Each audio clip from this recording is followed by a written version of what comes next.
ہمارے اگلے مقرر ڈاکٹر عقیل احمد صاحب ہیں. وہ بھی خاکسار کی طرح پرانی دہلی سے تعلق رکھتے ہیں. یہ کامیاب معالج یعنی ڈاکٹر ہیں اور ساتھ ہی قرآن سے بھی شغف رکھتے ہیں اور ایک عرصے سے قرآن کی تفہیم میں مشغول ہیں. نوجوانوں کو قرآن کریم کی طرف راغب کرنے اور نوعمر طلباء میں اخلاقی اقدار کو فروغ دینے کے لیے کوشاں رہتے ہیں. آپ نے 1999 میں قرآن کے ڈسکشنز کا مذاکرے کا ایک حلقہ قائم کیا تھا جو آج بھی قائم ہے الحمدللہ، اور ہر اتوار کو ان کا پروگرام ہوتا ہے. ہر طرح کے فلاحی اور اصلاحی کاموں میں تن من دھن سے حصہ لیتے ہیں. میں ڈاکٹر عقیل صاحب سے گزارش کرتا ہوں کہ اپنے خیالات سے ہمیں نوازیں. آپ کا موضوع ہے دین میں دنیا کی اہمیت، کیونکہ ابھی تک ہمارے یہاں تصور اکثریت میں یہ ہے کہ دین اور دنیا الگ ہے. تو ڈاکٹر صاحب آج اس بات پہ روشنی ڈالیں گے کہ دین میں دنیا کی کیا اہمیت ہے. ڈاکٹر عقیل احمد. السلام علیکم. اعوذ باللہ من الشیطان الرجیم. بسم اللہ الرحمن الرحیم.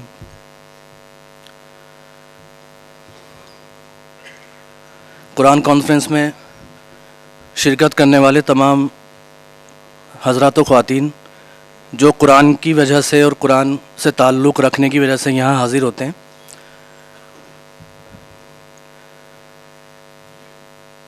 یہ بڑی مبارک کوشش ہے اور ایک مبارک کام میں ہمارا وقت صرف ہو رہا ہے.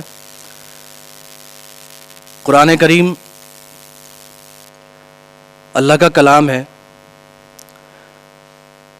اور قرآن کریم کو دیکھنے کے جو مختلف جہتیں ہیں، جو مختلف ڈائمنشنز ہیں، جو مختلف پرسپیکٹیوز ہیں، ان پرسپیکٹیوز کو ہی عوام میں ترویج دینا، ان کے سامنے رکھنا، یہی قرآن کانفرنس کا مقصد ہے. قرآن کریم کیا ہے اور قرآن کریم کے نزول کا مقصد کیا ہے، ان تمام چیزوں کے لیے قرآن خود بھی بات کرتا ہے کہ قرآن کیا ہے. اگر اس کے لیے آپ آیتیں اکٹھی کرنے شروع کریں تو بہت دلچسپ ایک پکچر بنتی ہے اور سب کو اس کے علم و فہم کے اعتبار سے الگ الگ زاویہ نگاہ ملتے ہیں. آج کا جو میرا موضوع ہے دین میں دنیا کی اہمیت اور ہماری ذمہ داریاں. دین اور دنیا یہ دو لفظ بہت زیادہ استعمال ہوتے ہیں ہماری کنورسیشن کے اندر بھی، ہماری بات چیت میں. خود قرآن کریم کے اندر ہی یہ دونوں الفاظ موجود ہیں. تو آج ہم یہ کوشش کریں گے جاننے کی کہ قرآن جس دین کو لے کے آیا، محمد صلی اللہ علیہ وسلم نے جس طریقے پر، جس دین پر زندگی گزاری اور جس چیز کا پیغام دیا، جس طریقہ زندگی کو رائج کرنے کے لیے جد و جہد کی، وہ طریقہ اور وہ فلسفی کیا تھی، وہ کیا ہے قرآن کی نظر میں.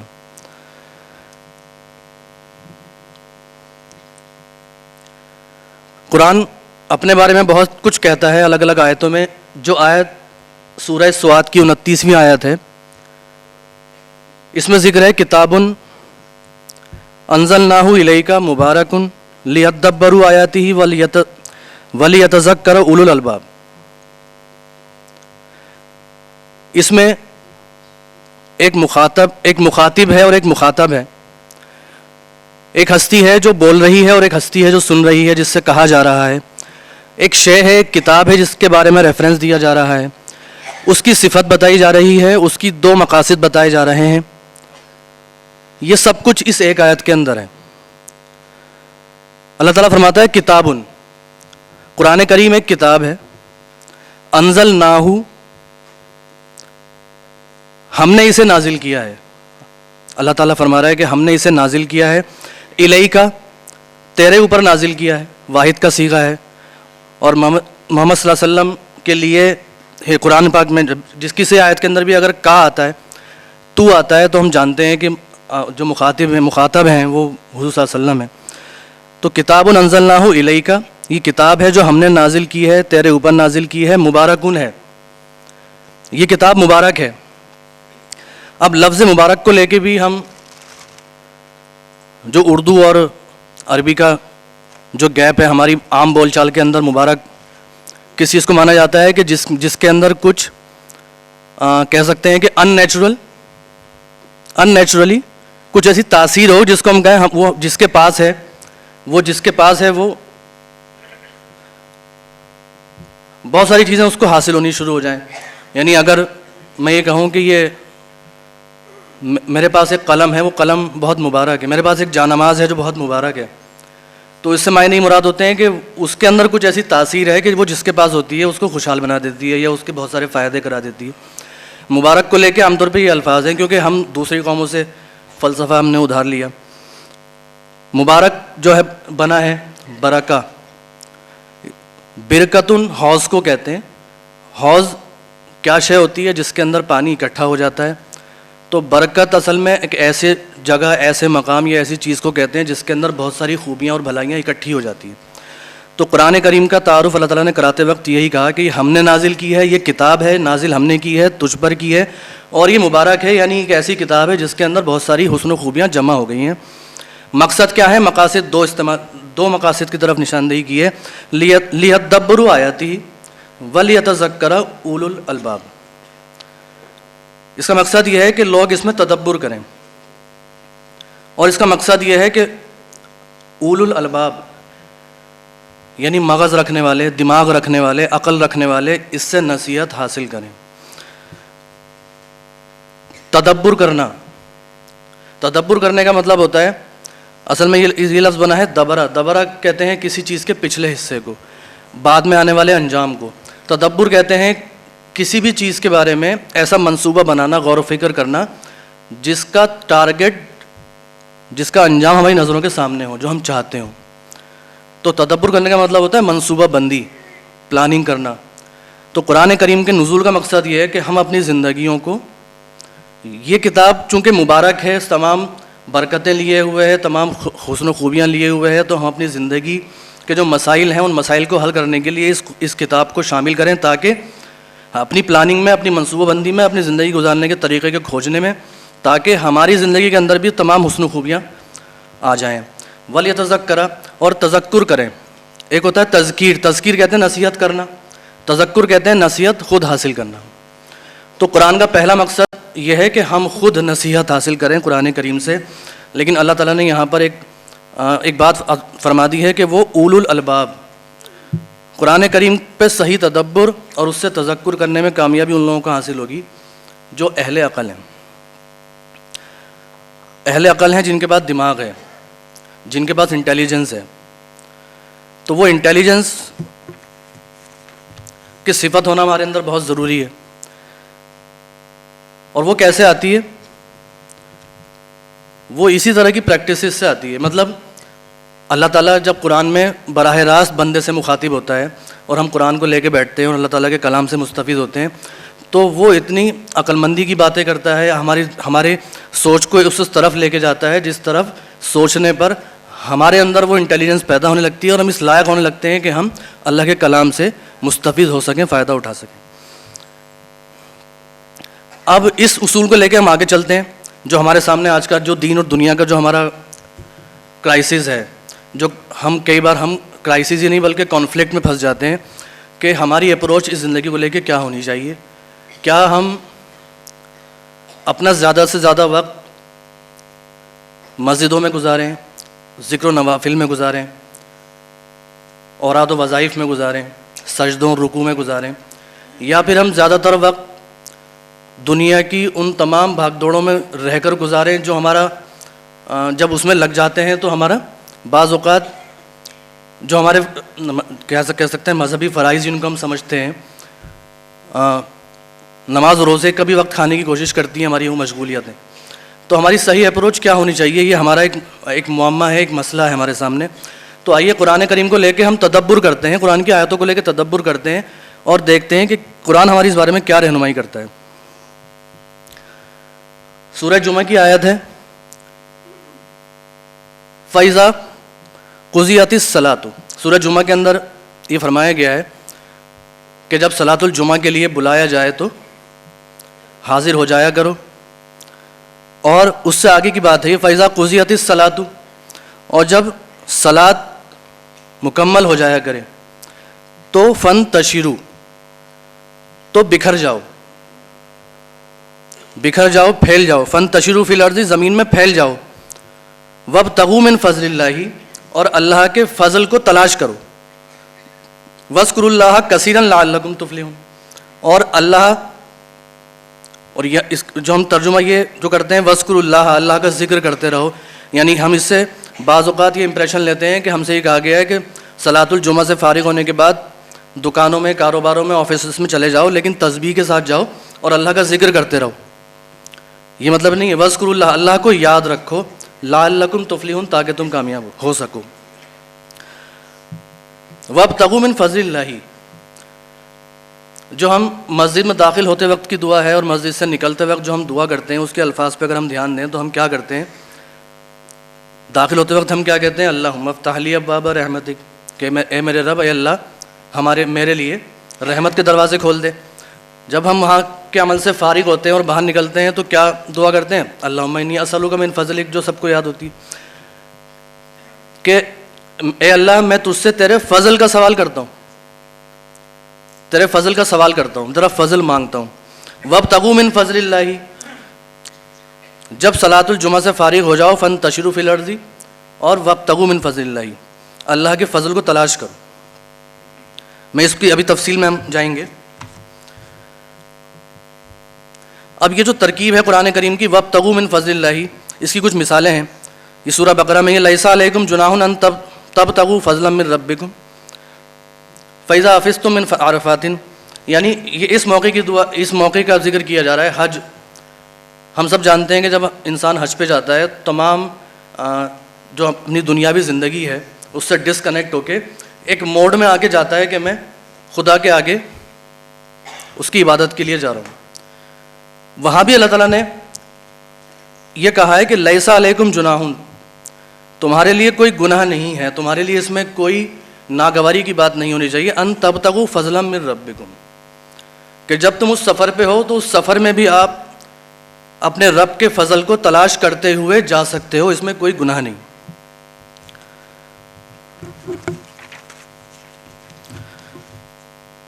سورہ نحل کی آیت ہے وَهُوَ الَّذِي سَخَّرَ الْبَحْرَ لِتَأْكُلُوا مِنْهُ لَحْمًا طَرِيًّا، اور وہ وہی خدا تو ہے جس نے باہر کو یعنی سمندر کو تمہارے لیے مسخر کیا ہے لِتَأْكُلُوا مِنْهُ لَحْمًا طَرِيًّا، تاکہ تم اس میں سے تازہ ترین گوشت کھا سکو.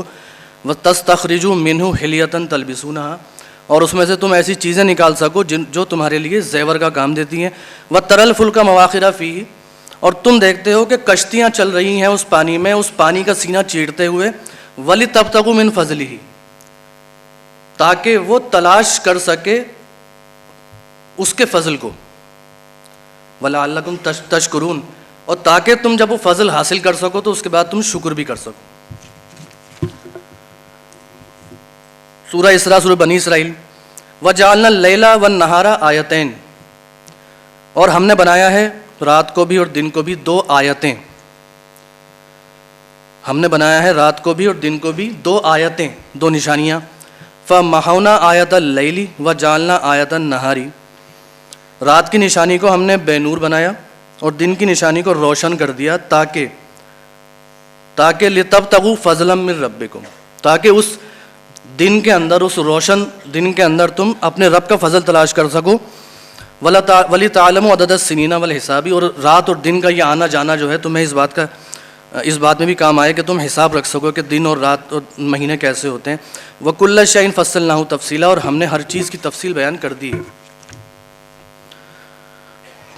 سورہ اسراء کی دوسری ایک اور آیت ہے ربکم الذی یزجی لکم الفلک فی البحر، تمہارا حقیقی رب تو وہ ہے جو سمندر میں تمہاری کشتی چلاتا ہے تاکہ تم اس کا فضل تلاش کر سکو. انہ کان بکم رحیما، بے شک وہ تمہارے اوپر بہت رحم کرنے والا ہے. سورہ روم کی بھی آیت ومن آیاتہ منامکم باللیل، اس کی آیتوں میں سے یہ بھی ہے کہ تم رات کو سو جاتے ہو، رات کا سونا. والنہاری، اور دن اس کی آیتوں میں سے وابتغاؤکم من فضلہ، اور تمہارا فضل تلاش کرنا دن کے اندر. ان فی ذلک لآیات لقوم یسمعون، بے شک اس میں نشانیاں ہیں اس قوم کے لیے جو سنتی ہے. اب یہ جو آیتیں ہیں، ان آیتوں کا آپ انداز دیکھ رہے ہوں گے، اس کے الفاظ پہ غور کر رہے ہوں گے کہ اللہ تعالیٰ پہلی بات تو یہ دھیان دینا چاہ رہا ہے کہ ہر چیز اللہ تعالیٰ کی آیت ہے، نشانی ہے. رات کا آنا، رات کا تاریک ہونا، دن کا روشن ہونا، اس روشنی میں ہمارا بھاگ دوڑ کرنے لائق ہونا. اور بھاگ دوڑ کس چیز کے لیے کرنا؟ اللہ کے فضل کے لیے کرنا. اور اس میں نشانیاں، ان فی ذالک لآیات لقوم یسمعون.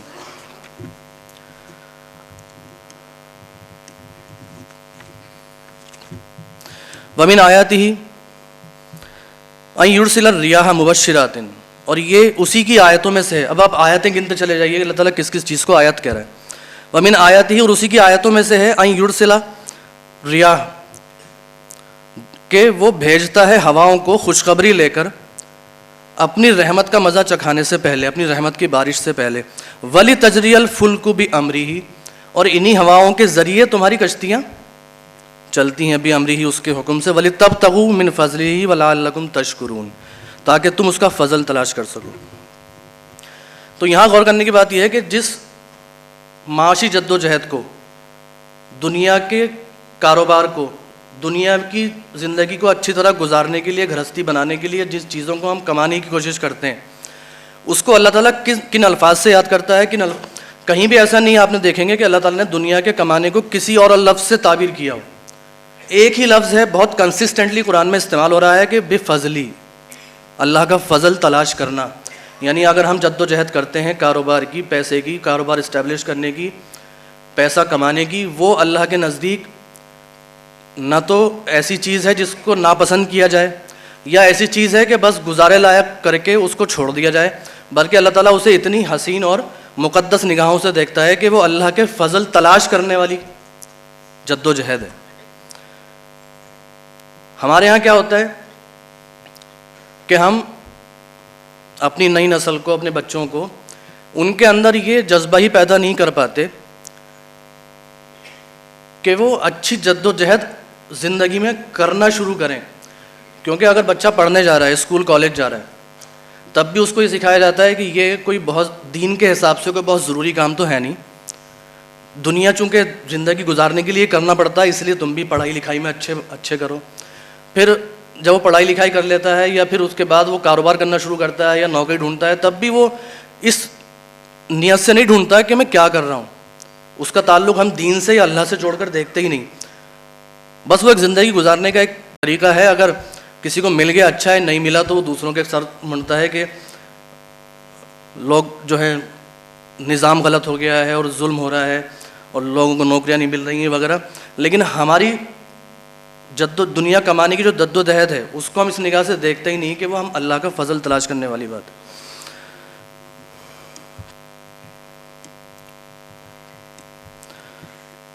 سورہ مزمل کی جہاں سے شروع ہوتی ہے، وہاں پر جو حکم ہے وہ اکثر لوگوں کو پتہ ہوگا کہ اللہ تعالیٰ نے حکم دیا تھا یا ایھا المزمل قم اللیل الا قلیلا، کہ رات میں قیام کیا کرو. کیونکہ جس وقت یہ صورت نازل ہو رہی تھی، اس وقت قرآن کریم کا جو حصہ نازل ہو رہا تھا، اس وقت یہ پریکٹس تھی کہ جو لوگ مسلمان ہوتے جائیں، ایمان لاتے جائیں، ان کو تعلق قرآن سے جوڑا جائے. اور ان کے ساتھ ہی ان کے اندر یہ پریکٹس رائج کی گئی تھی کہ جب تمام کاموں سے فارغ ہو جایا کرو تو رات کو قرآن لے کے بیٹھا کرو، خدا کے سامنے کھڑے ہوا کرو اور اس کلام اللہ کو ریسائٹ کیا کرو. پوری رات بھی کر سکتے ہو، آدھی رات بھی کر سکتے ہو، آدھی سے کم آدھی سے زیادہ بھی کر سکتے ہو. اس پریکٹس کو پہلے شروع کے مسلمانوں میں رائج کیا تھا. لیکن اسی صورت کے اندر جب آگے جا کے اللہ تعالیٰ تخفیف کرتا ہے اور حکم دیتا ہے بات کے لوگوں کے لیے، تو کیا فرماتا ہے کہ اللہ یہ جانتا ہے، عَلِمَ أَن سَيَكُونَ مِنكُم مَرْضَىٰ، تم میں کچھ لوگ ایسے بھی ہوں گے جو کسی مرض کا شکار ہوں گے، تم میں کچھ لوگ ایسے بھی ہوں گے وَآخَرُونَ يَضْرِبُونَ فِي الْأَرْضِ يَبْتَغُونَ مِن فَضْلِ اللَّهِ، تم میں ایسے لوگ بھی ہوں گے جو زمین میں ادھر سے ادھر چلتے پھرتے ہوں گے، بہت جد و جہد کرتے ہوں گے اب اللہ کے فضل کو تلاش کرنے کے لیے. وَآخَرُونَ يُقَاتِلُونَ فِي سَبِيلِ اللَّهِ، اس میں بہت سے لوگ ایسے بھی ہوں گے جو فوج میں بھرتی ہو جائیں گے اور سرحدوں کی حفاظت کریں گے. تو کیا یہ سارے لوگ ساری رات کھڑے ہو کے اس طرح کی بات کر پائیں گے جس طرح کی عبادت کا تصور ہمارے یہاں؟ تو اللہ تعالیٰ نے فرمایا کہ نہیں. فَقْرَؤُوا مَا تَيَسَّرَ مِنْهُ، جتنا آسانی سے ہو سکے تم اس کو پڑھ لیا کرو. یعنی آپ یہ سوچیے کہ اللہ تعالیٰ نے جن 3 چیزوں کا ذکر کیا، یا تو انسان کسی مرض میں مبتلا ہے، یا انسان فوج میں بھرتی ہو گیا، یا انسان اللہ کے فضل کی تلاش میں یضربونا ادھر سے ادھر مارا مارا پھر رہا ہے، تو اللہ تعالیٰ نے اس کو قابل تحسین نگاہوں سے دیکھا ہے۔ اب سوال یہ ہوتا ہے کہ اللہ کے فضل کی تلاش کی جد و جہد کی کیوں جائے، کیوں ایسا کیا جائے؟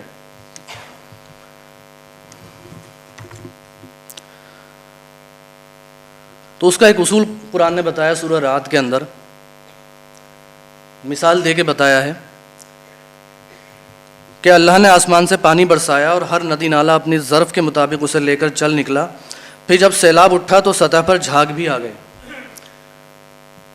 یہ ایک تصویر کشی کی جا رہی ہے کہ جب اللہ تعالیٰ آسمان سے پانی برساتا ہے اور ہم دیکھتے ہیں کہ ہر طرف پانی پانی ہو گیا ہے، تو ہم کیا دیکھتے ہیں کہ اس بہتے ہوئے پانی میں جو کوڑا کچرا ہے وہ ہمیں اوپر بہتا ہوا نظر آ جاتا ہے، اور ویسے ہی جھاگ ان دھاتوں پر بھی اٹھتے ہیں جنہیں زیور اور برتن وغیرہ بنانے کے لیے لوگ پگھلایا کرتے ہیں، کہ جب کوئی سنار اس دھات کو پگھلاتا ہے اور اس سے زیور بنانے کی کوشش کرتا ہے تو پگھلانے کے بعد جو گندگی ہے وہ اوپر آ جایا کرتی ہے، اور جو جھاگ ہے وہ اڑ جایا کرتا ہے یا بہہ جایا کرتا ہے، اور جو چیزیں انسانوں کے لیے نافع ہے وہ زمین میں ٹھہر جاتی ہے۔ یعنی اس مثال کو اللہ نے سمجھایا کہ اگر تم جس سماج میں رہتے ہو اس سماج میں ہم لوگ کوڑے کرکٹ کی طرح بہہ جائیں گے اگر ہمارے اندر نفع رسانی کی صفت نہیں ہوگی۔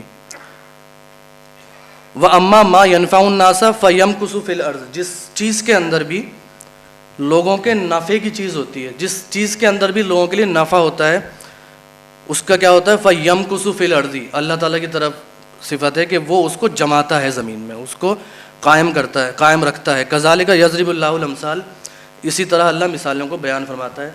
تو یہ جد و جہد کرنے کا پہلا مقصد کیا ہے کہ جو انسان اللہ کے فضل کی تلاش کی جد و جہد نہیں کرتا وہ بالکل نافع نہیں ہے، نہ اپنے خاندان کے لیے، نہ اپنی برادری کے لیے، نہ اپنے سماج کے لیے۔ سب سے پہلی چیز یہ ہے کہ ہمیں نافع بن کے جینا ہے، ایک قوم کی حیثیت سے بھی اور ایک فرد کی حیثیت سے بھی۔ اور دوسری بات یہ کہ اللہ کا فضل خود ہے ہی ایسی چیز کہ جس کے بارے میں اللہ تعالیٰ نے یہ کہا قل من حرم زینت اللہ، کون ہے جس نے اللہ کی اس زینت کو حرام کر دیا ہے؟ اخرج لعبادہ، جو اس نے اپنے بندوں کے لیے ہی نکالی ہے۔ والطیبات من الرزق، اور رزق میں سے جو طیبات ہیں جو اللہ تعالیٰ نے اپنے بندوں کے لیے ہی کریٹ کیے ہیں، کس نے اس کو حرام کر دیا ہے؟ یعنی اللہ کی زینت کو اختیار کرنا، اچھا رہن سہن کو اختیار کرنا، جس کے لیے ہمیں اللہ کے فضل کی اس مال و دولت کی بھی ضرورت ہے، تو اللہ تعالیٰ کہتا ہے کہ اس کو کس نے حرام کر دیا ہے؟ قل ہی للذین آمنوا فی الحیات الدنیا، کہہ دیجئے نبی وہ اہل ایمان ہی کے لیے ہے، ہی للذین آمنوا فی الحیات الدنیا خالصۃ یوم القیامت، کہ اس کی جد و جہد کرنا اہل ایمان ہی کے لیے تو شایان شان ہے، اور خالصۃ یوم القیامہ انجام کار جو نیک ہوں گے، الذین آمنوا وعملوا الصالحات ہوں گے، آخر میں قیامت کے دن بھی یہ چیز انہی کو دی جائے گی۔ کذالک نفصل الآیات لقوم یعلمون، اسی طرح اللہ تعالیٰ اپنی آیات کو تفصیل کے ساتھ بیان کرتا ہے۔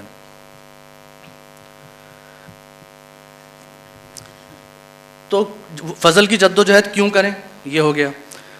اب کچھ اصول ہیں کہ فضل کیسے کمائیں، اللہ تعالیٰ کے فضل تلاش کرنے اور دنیا کمانے یا جو مال و دولت ہے اس کو اختیار کرنے کے کچھ اصول بھی تو قرآن نے بتائے ہیں۔ سب سے پہلا اصول ہے وَلَا تَأْكُلُوا أَمْوَالَكُمْ بَيْنَكُمْ بِالْبَاطِلِ، کہ مت کھاؤ اپنے مال آپس میں باطل طریقے پر۔ وَتُدْلُوا بِهَا إِلَى الْحُكَّامِ، اور ایسا بھی نہ کرو کہ اب یہاں جو حکام کا لفظ ہے پہلے میں ترجمہ پڑھ دیتا ہوں، اور نہ حاکموں کے آگے ان کو اس غرض سے کے لیے پیش کرو کہ تمہیں دوسروں کے مال کا کوئی حصہ قصداً ظالمانہ طریقے سے کھانے کا موقع مل جائے۔ تو یہاں پہ جو یہ کہا گیا ہے کہ حکام کو نہ دو، کس مقصد سے؟ کہ آپ دوسروں کا پیسہ کھانے کا انتظام کریں، اس کا مقصد سمجھ میں مفہوم ہے وہ یہی ہے کہ ہم کسی بھی ایسے نظام کا حصہ نہ بنیں جو ریونیو جنریٹ کرتا ہو، پیسہ جنریٹ کرتا ہو دوسرے کی پیسے کو کھا کے یا دوسرے کی مجبوریوں کا فائدہ اٹھا کے. لا تاکلوا اموالکم بینکم بالباطل، باطل طریقے سے مال نہیں کھاؤ. اب باطل طریقے سے مال کھانے کی تفصیل ہم سب جانتے ہیں کس کس طریقے سے باطل طریقے سے مال کھایا جا سکتا ہے. سورہ نساء کی آیت ہے یا الذین آمنوا لا تاکلوا اموالکم بینکم بالباطل الا ان تکون تجارتا عن تراض منکم، کہ اے ایمان والوں نہ کھاؤ مال آپس میں باطل طریقے سے الا ان تکون تجارتا عن تراض منکم، یعنی آپس میں رضامندی کے ساتھ جو تمہاری آپس کی لین دین اور ٹرانزیکشنز ہوں وہی جائز ہے. اسی طریقے سے اللہ کا فضل تلاش کرنا ہے جس میں رضامندی نہ ہو. یعنی کئی بار ہم مال اس طرح سے بھی کماتے ہیں کہ دینے والے کی رضامندی نہیں ہوتی، وہ کسی مجبوری کی وجہ سے ہمیں پیسہ دے رہا ہوتا ہے. ہم ایسے حالات بنا دیتے ہیں، ہم اس کو ایسے سسٹم میں گھیر لیتے ہیں کہ پیسہ جیب سے نکالے بغیر وہ اس کشمکش سے نکل ہی نہیں سکتا، اور اس کا ڈائریکٹ فائدہ ہم اٹھاتے ہیں. تو اللہ تعالیٰ کہتا ہے اللہ کے فضل کی تلاش تو کرنی ہے، اللہ کا فضل جنریٹ کرنا ہے، لیکن ان اصولوں کے ساتھ کرنا ہے کہ اس میں کوئی باطل طریقہ شامل نہیں ہونا چاہیے. فضل کمانے کے بعد کریں کیا؟ یعنی ہم یہ بھی سمجھ گئے ہیں کہ اللہ تعالیٰ جو معاشی جد و جہد ہے وہ اللہ کے فضل کی تلاش ہے. اللہ تعالیٰ اسے حسن و خوبی کی نگاہ سے دیکھتا ہے. اس نے یہ بتا دیا ہے کہ پیسہ کمانا یا اللہ کا فضل تلاش کرنا کیوں ضروری ہے. اس نے یہ بتا دیا ہے کہ اس کو کماتے وقت کیا اصول دھیان میں رکھنے چاہیے. اب یہ ہے کہ ہم نے کما لیا، کمانے کے بعد ہم کیا کریں؟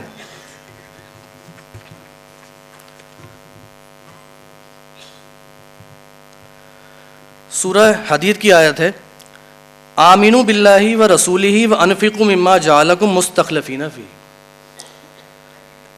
ایمان لاؤ اللہ پر، اس کے رسول پر، اور وانفقوا اور خرچ کرو. مما جعلکم مستخلفین فیہ، اس چیز میں سے خرچ کرو جس چیز کو تمہارے اختیار میں دے دیا گیا ہے، جس پر تمہارا پہلے اختیار نہیں تھا. مستخلفینہ، پہلے وہ چیز کسی اور کے پاس تھی، اب وہ چیز تمہارے پاس ہے، اب تمہیں چاہیے کہ تم خرچ کرو. یہ تقاضا ہے، اور ایمان باللہ اور ایمان بالرسالت کے ساتھ رکھا گیا ہے. آمینوا باللہ و رسولہ، ایمان لاؤ اللہ پر اور اس کے رسول پر، وانفقوا اور خرچ کرو مما جعلکم مستخلفین فیہ فالذین آمنوا منکم وانفقوا لہم اجر کبیر.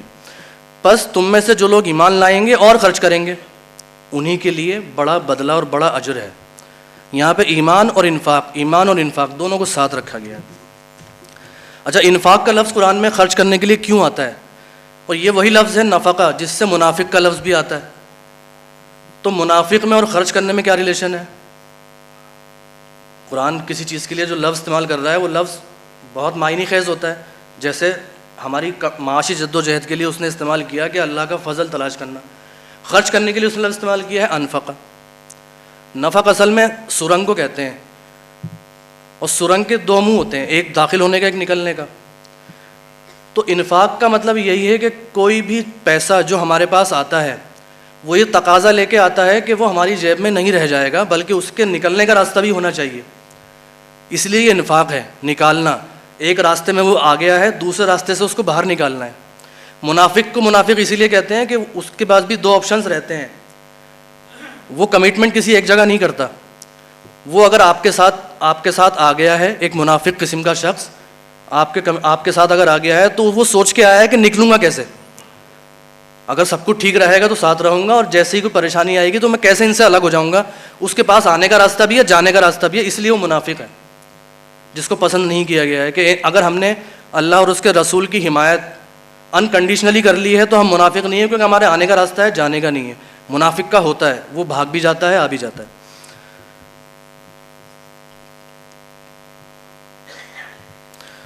سورہ نساء میں ہے ان الذین یتلون کتاب اللہ واقاموا الصلاۃ وانفقوا مما رزقناہم سرا وعلانیۃ یرجون تجارۃ لن تبور. بے شک وہ لوگ جو کتاب کی تلاوت کرتے ہیں، اللہ کی کتاب کی تلاوت کرتے ہیں، صلاۃ کو قائم کرتے ہیں، اور جو ہم نے ان کو رزق دیا ہے اس میں سے خرچ کرتے ہیں، سرن بھی اور علانیتاً بھی. یعنی وہ خرچ کرتے ہوئے دکھ بھی جاتے ہیں، اور بہت سارا ان کا خرچ کرنا تو ایسا ہے کہ جو ہمیں دکھتا بھی نہیں. یرجون تجارتا لن تبور، انہوں نے ایک ایسی تجارت کی ہے جس میں کوئی گھاٹا ہی نہیں. لیوفیہم اجورہم، اللہ کہتا ہے کہ ان کو ان کا بدلہ پورا پورا دیا جائے گا. ویزیدہم من فضلہ، اور وہ اپنے فضل میں سے ان کو مزید دے گا کیونکہ وہ خرچ کرنے کو تیار ہے. انہ غفور شکور، بے شک وہ غفور بھی ہے شکور بھی ہے. خرچ تو یہ کڑی جڑ گئی ہوگی کہ ہم فرض تلاش کر رہے ہیں، کما رہے ہیں، کن اصولوں کے تحت کما رہے ہیں، پھر کما کے کرنا کیا ہے، ہم خرچ بھی کر رہے ہیں. لیکن خرچ کریں کیوں، اس کا کیا لاجک ہے؟ تو سورہ حشر کی آیت کا ایک ٹکڑا ہے یہ، کہ لا یکون دولتم بین الاغنیاء منکم، اس لیے خرچ کرو تاکہ دولت تمہارے اغنیاء، تمہارے امیروں کے درمیان ہی گردش نہ کرتی رہے. اچھا، یہاں جو لفظ دولت ہے وہ دولت کے لیے نہیں ہے، وہ گردش کے لیے ہے. اور یہی لفظ اپنے لیے کافی ہے بتانے کے لیے کہ دولت کو دولت کیوں کہا جاتا ہے. مال و دولت، مال کو دولت اس لیے کہتے ہیں، دولت کا مطلب ہوتا ہے چکری. اب چکری تو چلنے والی چیز ہے، تو مال ہے ہی ایسی چیز کہ وہ چکری میں رہنا چاہیے، وہ میرے پاس آنا چاہیے، میرے پاس سے جانا بھی چاہیے، پھر کسی اور کے پاس جانا چاہیے، پھر اس کے پاس سے کسی اور کے پاس جانا چاہیے. یہ چکر چلتا رہنا چاہیے. ہماری پریشانی کیا ہے؟ یا تو ہم اللہ کا فضل تلاش کرنے کے لیے جذبہ ہی نہیں پاتے اپنے اندر، کیونکہ ہمارے لیے وہ ایک انتہائی حقیر اور دنیاوی کام ہے. کیونکہ دنیا تو ہم سمجھتے ہیں کہ ہمارے لیے قید خانہ ہے، جنت تو کافر کے لیے ہے، تو ہمیں فضل تلاش کرنے کی ضرورت ہی نہیں ہے. یا تو ہم کمانا نہیں چاہتے، اور ہم میں جو لوگ کما لیتے ہیں وہ خرچ نہیں کرنا چاہتے. تو وہ چکری تو جام کرنے والے ہم لوگ ہیں، ہم نے چکر چلنے ہی نہیں دیا. ہم اس چکر کو چلانا شروع کر دیں گے تو ہماری جو دوسری قومیں ہیں وہ اتنی بے انتہا متاثر ہو جائیں گی کہ یہ ہیں وہ لوگ جو چکری چلانے والے لوگ ہیں. کیونکہ ہماری چکری چلنے سے ہماری نہیں چلے گی، پوری سماج کی چکری چلے گی. تو دولت تو خرچ اس لیے کریں تاکہ دولت صرف ایک طبقے کے اندر ہی گردش نہ کرتی رہے. اور میں ان کا نام بھول رہا ہوں رائٹر کا، انہوں نے یہ بات بھی لکھی ہے کہ اللہ تعالیٰ کو یہ بھی پسند نہیں ہے کہ صرف مسلمان ہی دنیا کے سب سے امیر ترین قوم ہو. کیونکہ جس چکری کا حصہ ہر انسان کو بننا ہے، تو ایسا نہیں ہونا چاہیے کہ مسلمان ہی ساری دولت اکٹھی کرنی شروع کر دیں دنیا کی، اور سب سے امیر ترین قوم مسلمان ہی بن جائیں، اور باقی قوموں کے اندر جو ہیں وہ غریب ترین لوگ ہوں. یہ بھی اللہ کو پسند نہیں ہے. خرچ کیوں کریں؟ خرچ کون کرے؟ اچھا، خرچ کیوں کریں اس کا ایک لاجک اور ہے. وَإِذْ قَالَ رَبُّكَ لِلْمَلَائِكَةِ، یہ بہت مشہور آیت ہے، سب جانتے ہیں کہ اللہ تعالیٰ نے جب فرشتوں سے اپنے ارادے کا اظہار فرمایا کہ میں زمین پہ انسان کو بنانے والا ہوں، تو کن الفاظ میں کہا تھا؟ وَإِذْ قَالَ رَبُّكَ لِلْمَلَائِكَةِ إِنِّي جَاعِلٌ فِي الْأَرْضِ خلیفہ، کہ میں زمین میں خلیفہ بنانے والا ہوں. خلیفہ سب جانتے ہیں، جانشین کو کہتے ہیں، نائب کو کہتے ہیں. تو اللہ کا نائب تو کوئی نہیں ہو سکتا، پھر یہ کیوں کہا گیا کہ میں اپنا نائب بنانے والا ہوں؟ اللہ تعالیٰ کی جو صفات ہیں، وہ اگر قہار ہے، وہ اگر قہر کر سکتا ہے، تو اسے انسان کو اللہ کا قہر کا نائب تو نہیں بنانا. اللہ نے ہم کو یہاں اس لیے تو نہیں بھیجا کہ ہم اس کی صفت قہر کے نائب بن جائیں. اللہ تعالیٰ نے ہمیں یہاں جو بھیجا ہے، اپنا جو خلیفہ بنا کے بھیجا ہے دنیا میں، وہ اپنی ربوبیت کا خلیفہ بنا کے بھیجا ہے. جس طرح وہ رب پوری کائنات کو بنانے کے بعد اس کو چلا بھی رہا ہے، یدبر الخلق والامر، اس صفت کو لے کے اس نے انسان کو یہاں بھیجا ہے کہ یہ انسان جب دنیا میں آ جائے اور یہ آبادی دنیا میں پھیل جائے، تو پھر کوئی انسان ایسا نہ ہو کہ جس کو اپنی تکلیف کے لیے اور اپنی پریشانی کے لیے اور اپنی مفلسی کے لیے اللہ کو پکارنا پڑے. یہ انسان کی ہی ذمہ داری ہے کہ تم آپس میں ایک دوسرے کا اتنا خیال رکھنا کہ تم ہی ایک دوسرے کے رب ہو. اور اگر آپ کوئی اعتراض کرے کہ تم یہ کیوں لفظ استعمال کر رہے ہو رب، تو یہ اللہ نے رب استعمال کرا ہے انسان کے لیے بھی. کما رب یعنی صغیرہ، یہ دعا بھی سب کو آتی ہے کہ ہم اپنے ماں باپ کے لیے دعا کرو کہ جس طرح وہ میرے بچپن میں رب بن کے رہے ہیں تو ان پر رحم فرما. تو رب کا مطلب یہ نہیں کہ ہم خدا کی بات کر رہے ہیں. خدا اللہ تعالیٰ نے ہمیں یہاں بھیجا ہی اس لیے ہے کہ ہم کمائیں خرچ کریں، کمائیں خرچ کریں، کمائیں خرچ کریں اور دوسروں کا خیال رکھیں. خرچ کون کرے؟ کیا خرچ کرنا صرف امیر کی ذمہ داری ہے؟ سورہ آل عمران کے اندر ہے الذین ینفقون فی السراء والضراء، وہ لوگ جو خرچ کرتے ہیں مفلسی غریبی کے اندر بھی اور خرچ کرتے ہیں امیری کے اندر بھی.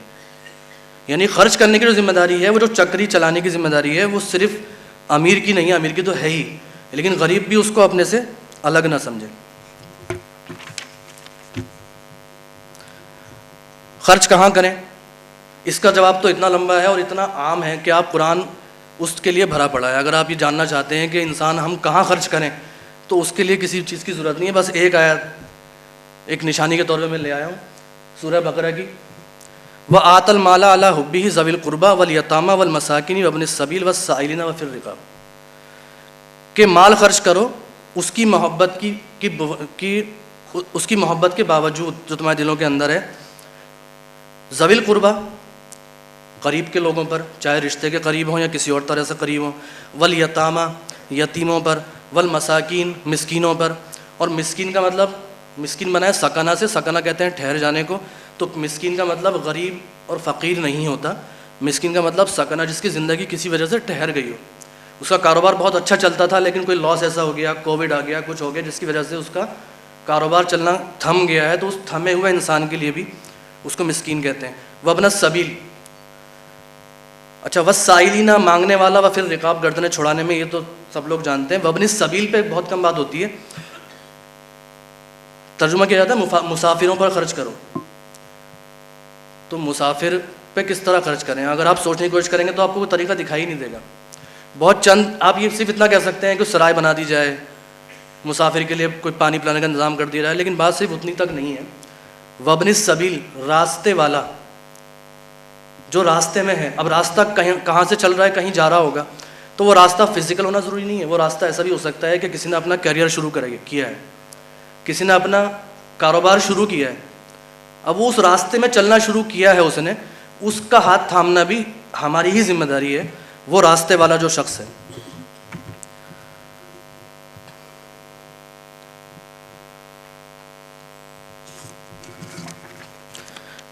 ترجمان القرآن میں یہ کچھ لائنیں ہیں جو ابوالکلام آزاد نے لکھی، وہ بہترین ہیں. انہوں نے جب یہ ذکر کرنے کی کوشش کی ہے کہ کس طرح معاشرے میں اللہ کا فضل تلاش کرنے والے لوگ ہوں اور خرچ کرنے والے لوگ ہوں تو معاشرہ کیسا بنتا ہے. بلا شبہ زیادہ سے زیادہ کمانے والے افراد موجود ہوں گے، کیونکہ یعنی جس معاشرے کی ہم بات کر رہے ہیں، کیونکہ صحیح اور کسب، کمانا اور کوشش کرنے کے بغیر کوئی مومن زندہ ہی نہیں رہ سکتا، یہ ان کا لکھا ہوا ہے. لیکن جو فرد جتنا زیادہ کمائے گا اتنا ہی زیادہ انفاق پر مجبور ہوگا، اور اس لیے افراد کی کمائی جتنی بڑھتی جائے گی اتنی ہی زیادہ جماعت بحیثیت جماعت خوشحال ہوتی جائے گی. قابل اور مستعد افراد اور زیادہ سے زیادہ کمائیں گے، لیکن صرف اپنے ہی لیے نہیں کمائیں گے بلکہ تمام افراد قوم کے لیے کمائیں گے. یہ نہیں ہو سکے گا کہ ایک طبقے کی کمائی دوسرے طبقوں کے لیے محتاجی اور مفلسی کا پیام ہو جائے. یعنی ایسا جو معاشرہ اسلام اور قرآن پیش کرنا چاہتا ہے، کمانے والا اور خرچ کرنے والا، یعنی نہ تو ہمارے ہاں کمانے والوں کی کمی ہو نہ خرچ کرنے والوں کی کمی ہو. اور یہ لاسٹ سیکشن ہے لیکچر کا، خرچ کتنا کریں. اور یہ بڑا انٹرسٹنگ ہے اور بہت زیادہ بات ہوتی ہے اس کے اوپر. خرچ کتنا کریں؟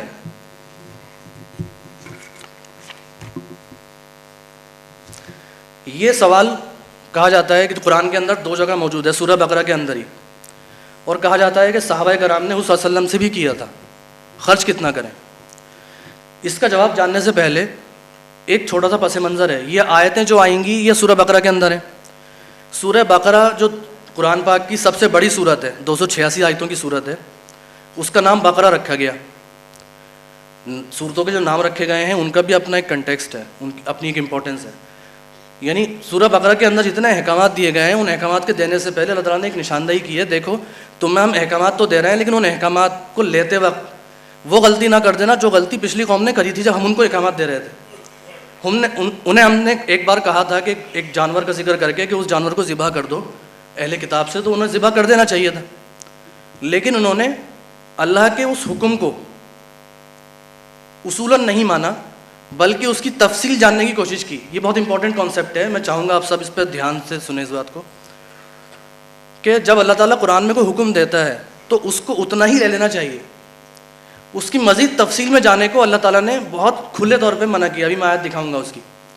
اس سے ہوتا کیا ہے کہ تفصیل جاننی جب سوال ہم کرتے ہیں اپنی کسی حکم کی تفصیل کا تو وہ حکم سخت ہوتا جاتا ہے. ان سے کہا گیا تھا جانور ذبح کر دو, وہ کوئی بھی جانور جس کا مخصوص جانور تھا اس کو ذبح کر دیتے, کام ہو جاتا. انہوں نے اس کی تفصیل جانی, کیسا ہونا چاہیے, اس کا رنگ کیسا ہونا چاہیے, وہ کیا ہونا چاہیے, کیسے ہونا چاہیے. تو ہر سوال کے بعد جو جواب آیا وہ سخت ہوتا گیا. تو صحابہ کرام میں سے کسی نے سوال کیا حضور صلی اللہ علیہ وسلم سے, یسألونک ماذا ینفقون, کیا خرچ کریں. جواب دیکھیے آپ, یہ پہلا انسیڈنس ہے اس سوال کا, کیا خرچ کریں. اللہ اگنور کر رہا ہے, یہ مت پوچھو. کیوں؟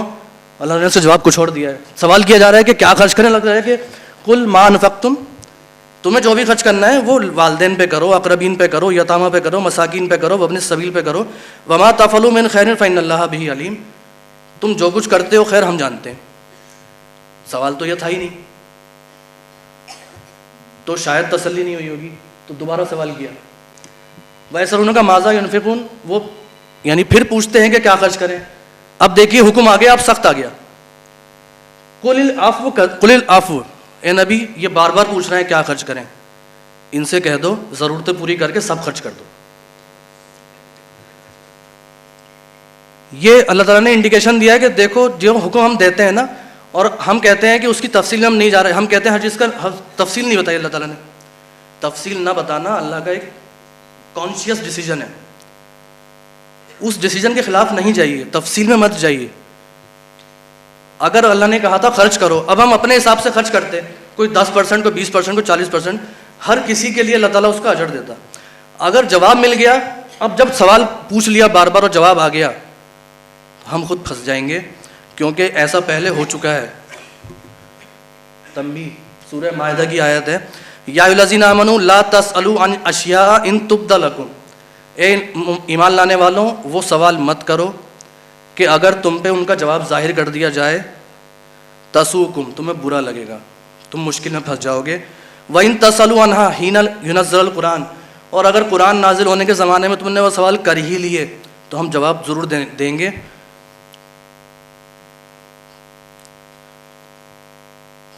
يُنَزَّلُ الْقُرْآنُ تُبْدُ لَكُمْ, ہم ظاہر کر دیں گے اس کو. عَفَا اللَّهُ عَنْهَا, اللہ نے اب تک کی کوتاہی کو معاف کر دیا ہے. ہو سکتا ہے کہ یہ جو یسألونک ماذا ینفقون ہو وہ اس سے پہلے پوچھا گیا ہو, تو اللہ نے کہا کہ اب تک جو ہوا سو ہوا, آئندہ دھیان رکھنا. واللہ غفور حلیم, قد سألها قوم من قبلکم, تم سے پہلے کی قوموں نے بھی ایسے ہی سوال کیے تھے. ثم اصبحوا بها کافرین, پھر مجبوری میں انہیں کفر اختیار کرنا پڑا. کفر کا مطلب ہے انہیں شریعت چھوڑنی پڑی, کیونکہ اللہ تعالیٰ نے اصولاً چیزیں دی تھیں, ہدایات دی تھیں, ان کی تسلی نہیں ہوئی, انہوں نے اس کی تفصیلیں جاننے کی جب کوشش کری, اور جوابات سے جو سوال جواب, سوال فتوے کے جو ایک جال ان کے سامنے بن گیا, پھر ایک ایسا دین بن کے آیا جو انتہائی مشکل تھا, جس پہ ہر زمانے, ہر طریقے اور ہر قسم کے انسان کا عمل کرنا تقریباً پریکٹیکلی امپاسبل تھا. تو یا تو وہ اس پہ عمل کرتے جو قابل عمل نہیں رہا, یا اسے چھوڑ دیتے. تو انہوں نے چھوڑنے میں غنیمت سمجھی, وہ کافر ہو گئے. تو اللہ تعالیٰ جو بات فرماتا ہے اس کو اتنا ہی لے لیں تو ٹھیک ہے, ورنہ انسان کفر تک پہنچ جاتا ہے. بس ایک آیت اور ہے اس تنبیہ میں, سورہ بقرہ. ام تریدون, پچھلی جو آیت تھی وہ سورہ مائدہ کی تھی, یہ آیت ہے ام تریدون ان تسألوا رسولکم کما سئل موسیٰ من قبل. یہ تو بالکل محمد صلی اللہ علیہ وسلم کے ماننے والوں سے ہی کہا جا رہا ہے کہ کیا تم یہ چاہتے ہو کہ تم بھی اپنے رسول سے ویسے ہی سوال کرو جیسے تم سے پہلے موسیٰ علیہ السلام سے کیے گئے تھے. وَمَن يَتَبَدَّلِ الْكُفْرُ بِالْإِيمَانِ, اور جو کوئی بھی اپنے ایمان کو کفر میں بدل دے گا, فقط ضل سواء السبیل, تو بہت دور چلا جائے گا گمراہی میں. یعنی گمراہی آتی ہے ان سوالات سے. یہ لاسٹ آیت ہے, لاسٹ سلائیڈ ہے. ابھی تک ہم نے دیکھا اللہ تعالیٰ نے کس طرح ہمیں کمانے کی ترغیب دی, کس طرح کمانے کے اصول بتائے, کس طرح کمانے کے بعد کی ذمہ داریوں پہ دھیان دلایا, یہ ساری چیزیں ہو گئیں.